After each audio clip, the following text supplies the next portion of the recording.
Right now, in a warehouse somewhere in Romania, there is a rack of, probably 1,000 cell phones just silently playing a pop song on an endless loop. Right. Just glowing in the dark. Yeah, exactly. And that rack of glowing screens might literally be the only thing standing between a global A-lister and just total career ruin. It completely shatters the illusion, doesn't it? I mean, Well, we are so conditioned to look at a flawlessly curated celebrity moment. oh, totally. Like the sold-out stadium or the really relatable red carpet banter or, the candid street photo. And we just accept it as organic reality. Right, rather than the heavily engineered product of a billion-dollar PR machine. Exactly. Which brings us to the mission of today's deep dive. Because today we are unpacking a massive stack of industry whispers, quiet public records, and behind-the-scenes claims that really pull back the curtain on how the biggest names in entertainment desperately try to control their narratives. And what happens when that control slips? Yes, the messy, chaotic fallout. We're getting into everything from alleged fake baby bumps to staged street brawls and, honestly, the brutal economics of empty concert arenas. We are dissecting the architecture of the modern attention economy. It's fascinating. It really is. Now, a quick rule check for you listening before we dive into the deep end here. Some of the claims we are unpacking today are jarring, and they involve intense allegations about real people's lives. Right. So our goal here isn't to judge or take sides or wag a moral finger. We are simply reporting the claims circulating in these highly insulated insider circles to analyze the actual machinery of fame. Yeah, we are looking at the spin, the strategy, and honestly, the raw desperation of it all. Exactly. Think of it as observing an ecosystem. We just want to understand how the predators, the prey, and the environment interact, without passing moral judgment on the food chain itself. Right, well said. So let's start with the most primal form of public relations, which is attempting to control the physical body and the immediate reality surrounding it. The physical illusion. Right. And the current whispers are heavily focused on Jacob Elordi. So he recently missed a major movie industry event, and the official PR excuse that was fed to the press was an eye infection. Which is just a brilliant choice of ailment, by the way. Right, because you can't really prove it. Exactly. Yeah. An eye infection is the classic, unprovable Hollywood malady. I mean, it's contagious enough to keep you away, but it's minor enough that it's not going to affect your insurance premiums for future films. That is so true. But the claims circulating behind the scenes suggest a much darker reality. According to these insider reports, he was actually on a major bender. Wow. Yeah, he just secured his biggest paycheck to date, and insiders allege he's celebrating through intense drug use. The reports even draw these really grim comparisons to past Hollywood tragedies. They specifically referenced River Phoenix at the Viper Room. Oh, wow. Yeah, and for those who might not know, River Phoenix was a massive young star in the 90s who tragically suffered a fatal overdose on the sidewalk outside a Hollywood club at the peak of his career. That comparison, it highlights a very specific vicious cycle in the entertainment industry. How so? Well, think about it. The grueling pressure of a major role finally ends, right? The massive check clears your bank account, and suddenly a young actor is left with a vacuum of free time, immense wealth, and absolutely zero accountability. The structure just vanishes overnight. Exactly. And his history of physical anomalies is already so strange. Like, a while back, he broke both of his heels. Both of them. Both heels. And when he was asked how it happened, he claimed he, quote, jumped off of something, which is just incredibly vague. Yeah, that doesn't really explain anything. Right. But here's the kicker. This happened right around the time his character on the show Euphoria had his toes chopped off to settle a debt. No way. The timing on that is crazy, right? Elordi even went on press tours joking about being in a moon boot at the same time his character was losing digits. He was actively calling it method acting. Using humor to address a physical injury is a fantastic tool for taking the heat out of a rumor. Oh, for sure. If you make the joke first, you own the narrative. You basically turn a potential liability into a charming anecdote on a late-night talk show. But that charm offensive only works if you can keep your cool, right? Which recently he kind of didn't. What happened? Well, a video surfaced online that led to fans heavily accusing him of drug use in the comments. And instead of ignoring it, Elordi completely panicked. He bypassed his publicist, bypassed his team, and jumped directly into the Instagram comments of this viral video, typing out, "Film props, guys." Wow, he responded directly. Yeah. desperately trying to squash the narrative in real time. But wait, why not just ignore it? Doesn't jumping into the comments of a random viral video just draw a massive neon sign pointing to the exact rumor he wants to hide? From a traditional crisis management perspective? Yeah, absolutely. I mean, it's the Streisand effect in action. The more you try to hide it, the more attention you draw to it. But you have to look at the psychology of the digital panopticon. When an actor sees a narrative forming in real time on social media, the panic is visceral. He felt his physical reality slipping out of his control. Because it happens so fast. Right. The algorithmic speed of platforms today means a rumor can become accepted public canon in a matter of hours. So he wasn't thinking like a publicist. He was thinking like a cornered animal trying to reclaim ownership of his own physical state. Okay, let's unpack this, because it's like they are trying to direct their own lives as if they were movie sets.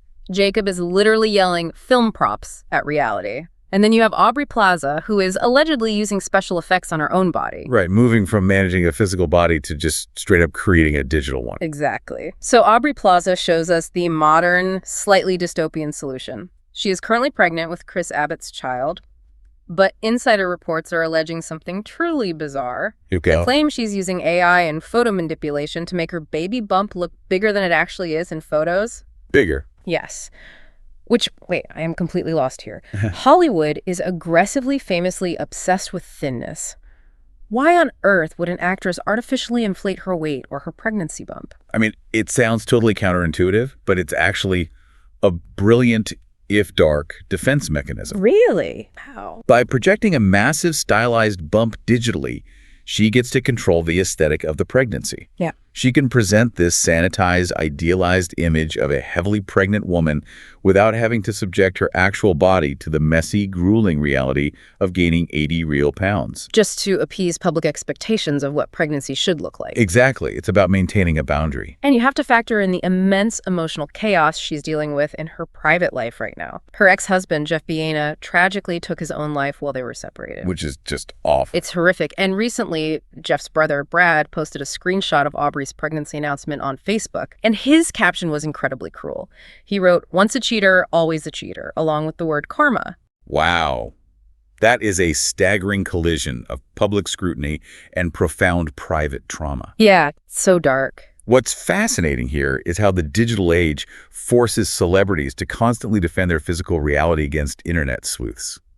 When your personal life is that chaotic and you are dealing with literal grief and public shaming simultaneously, the need for control becomes paramount. Right. When you can't control the tragic events around you or the cruel things people say online, you attempt to control the only thing left, the literal pixels that make up your image. That makes a lot of sense, actually. And that brings us to a crucial pivot point in our deep dive today. Because controlling your physical body is only step one. Right. Step two is controlling your visibility. And this is where celebrities play a very dangerous, hypocritical game with the press.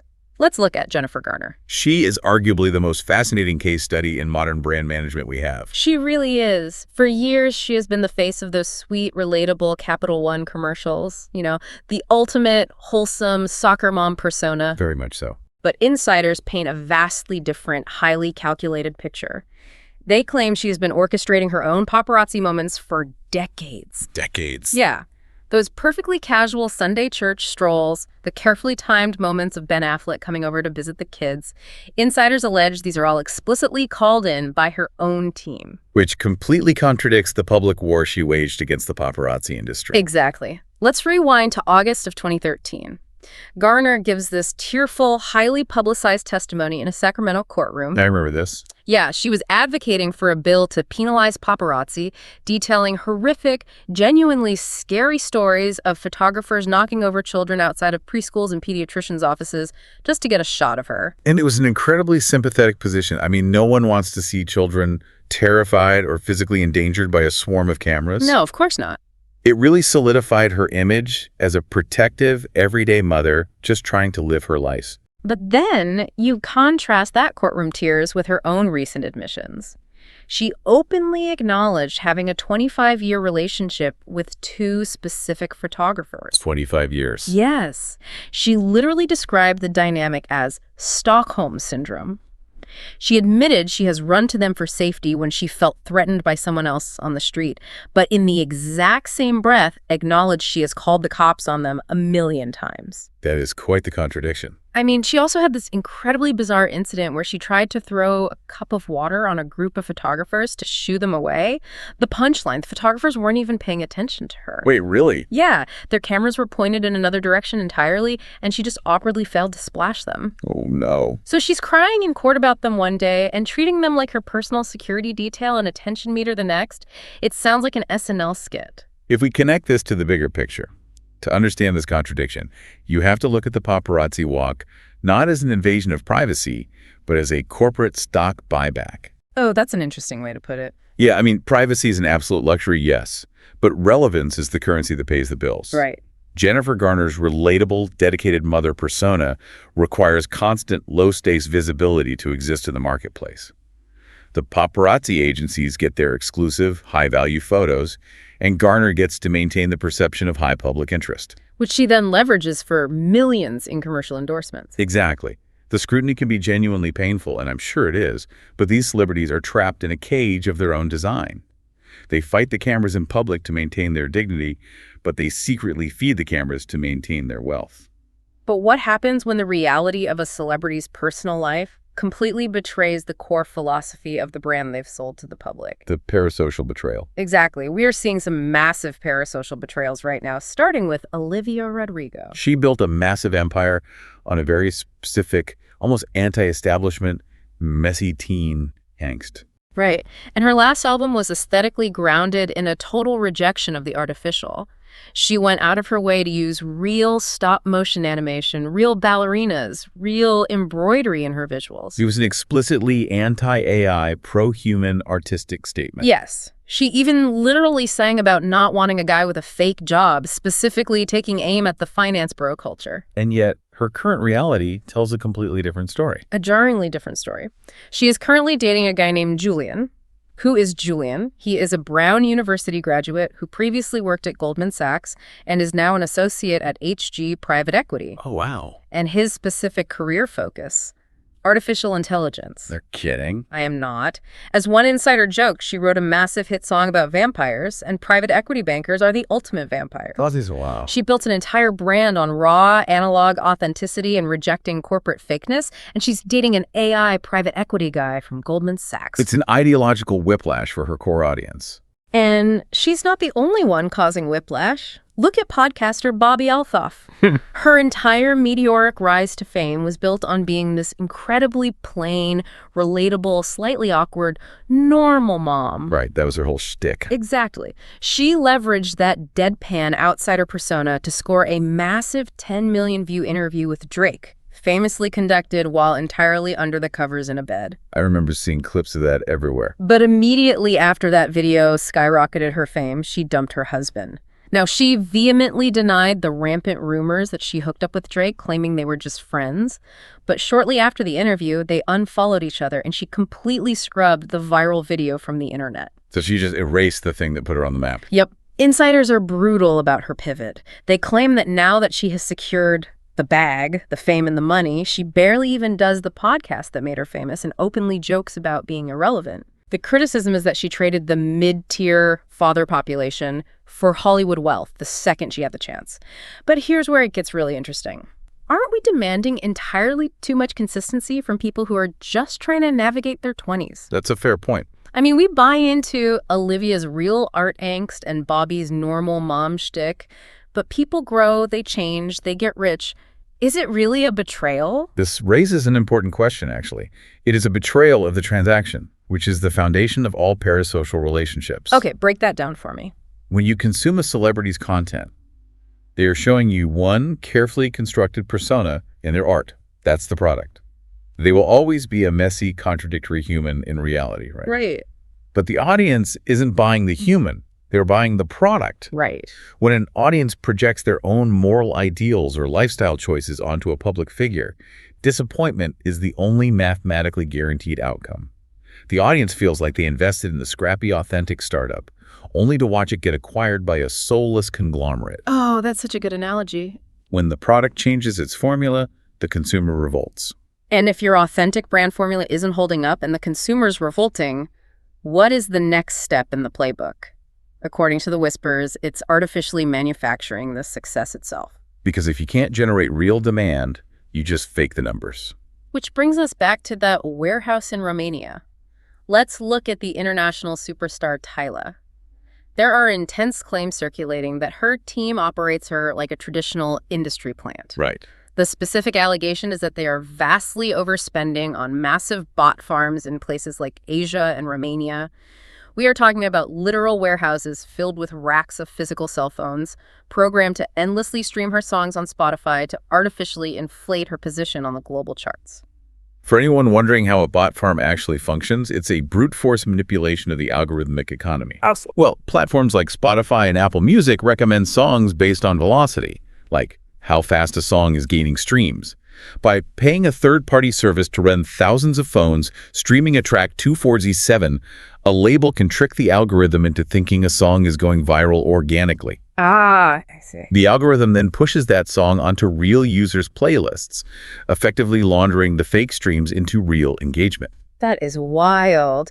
And while her team is allegedly faking digital success, she's crashing into very real-world geopolitical backlash. Which is much harder to control. Much harder. So she recently announced a world tour, including a major stop in Nigeria. However, Nigerians are actively calling for a massive boycott of her Lagos concert. And this is tied to the tensions in South Africa, right? Yes, exactly. It's tied to severe xenophobia and Afrophobia attacks against Nigerians occurring in her native South Africa. It's a highly tense, incredibly complex diplomatic and social situation. And again, we aren't taking a stance on the geopolitical issues here. We are just looking at how the PR handles it. Right, of course. And how is her PR handling it? Tyla has remained completely bizarrely silent on the issue. Critics in the region are arguing that her silence is a form of complicity. The contrast there is staggering. Okay. You have artificially inflated, frictionless digital metrics on one side and incredibly complex, damaging, real-world political violence on the other. Yeah. And, I mean, a bot farm can't fix a geopolitical boycott. It really can't. And speaking of tours, the real world is hitting ticket sales hard across the board. Casey Musgraves is reportedly suffering from a severe case of blue dot fever. Oh, man. Which is the most terrifying phrase in the live music industry. Explain that for the listeners. When you look at a Ticketmaster map for an upcoming show, every unsold seat is represented by a little blue dot. Blue dot fever is the visceral panic an artist and their promoters feel when they look at a stadium map and see a sea of blue instead of a sold-out gray section. It's the ultimate nightmare, and it's leading to desperate measures. Musgraves recently canceled major, highly anticipated shows in Chicago, Boston, and Brooklyn, seemingly out of nowhere. Just abruptly. Totally abrupt. No grand explanation, no notes app apology, just an automatic refund quietly issued to the fans. And this is completely night and day from how she handled cancellations in the past. Why? Didn't she have a big one in Canada a while ago? Yes. A few years ago, she canceled a show in Toronto and gave this highly detailed, incredibly impassioned explanation.